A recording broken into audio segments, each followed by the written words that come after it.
Blessings in the name of the Lord Jesus. Welcome to Paraclet TV, making disciples through the power of the Holy Spirit. Ano ba ang epekto ng pagkabuhay ni Kristo sa iyo? Ng Lucas Kapitulo 24. Ating tignan ang mga pangyayari bago nabuhay na mag-uli ang Panginoong Hesus. Ito ang mga sitwasyon bago ang muling pagkabuhay ni Hesus. Si Judas Iscariote ay binitray ang Panginoong Hesus at pagkatapos nito ay nagbigti siya sa sarili. Si Pedro na kanyang dininay o itinanggi ang Panginoong Hesukristo.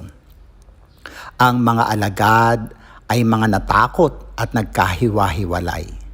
Maging ang mga babae katulad ni Mary Magdalene, si Maria na ina ni Santiago, at ang si Salome, o maging ang iba pa ay malayong nakatingin sa nakapakong Hesus.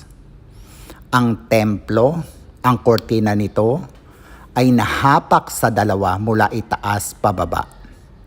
Si Joseph, sabi ni Lucas, na isang miyembro ng council, matuwid na tao, mayaman na taga-Arimatea, na disipulo ni Jesus, ang sabi ni San Juan ay sikretong disipulo ni Jesus, ay tunay na sinamahan ni Nicodemos at kanilang dinala ang aloe vera pati na ang myrrh na 75 pounds upang masunod nila ang burial custom.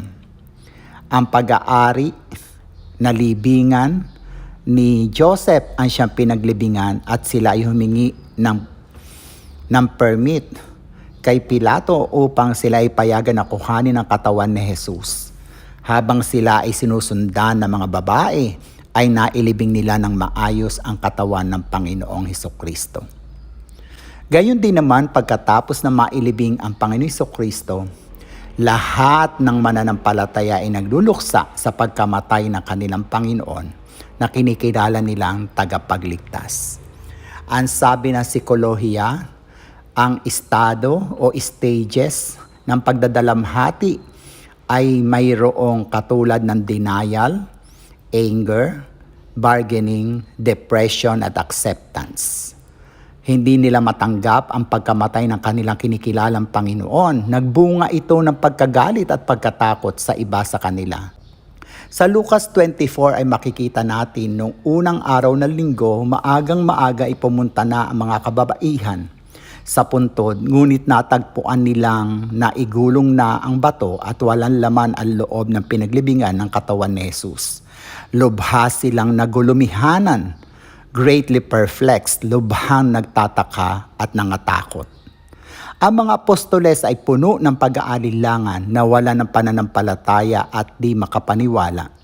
Nang sabihin sa kanila ng mga babae ang pangyayari, ang turing nila ay isang walang silbi at walang kasaysayan ang kanilang ibinalita. They said, "Their words are like nonsense." Si Pedro naman, dahil nag-aalinlangan ay nais makasigurado.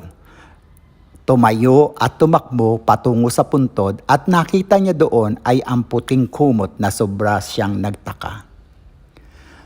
Mayroon 2 disipulo na naglalakad at nagkukwentuhan sa daan ng Emmaus, 7 kilometro mula Jerusalem.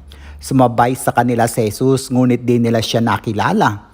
Ang mga mata nila ay natatakpan. Ito ang kalagayan ng mga disipulo ng Panginoong Hesus dahil nasa kondisyon ng pagdadalamhati ay nagbunga ito ng marami pang negatibong damdamin at kaisipan. Share Jesus. Subscribe and share Paraclet TV. Go, go, go.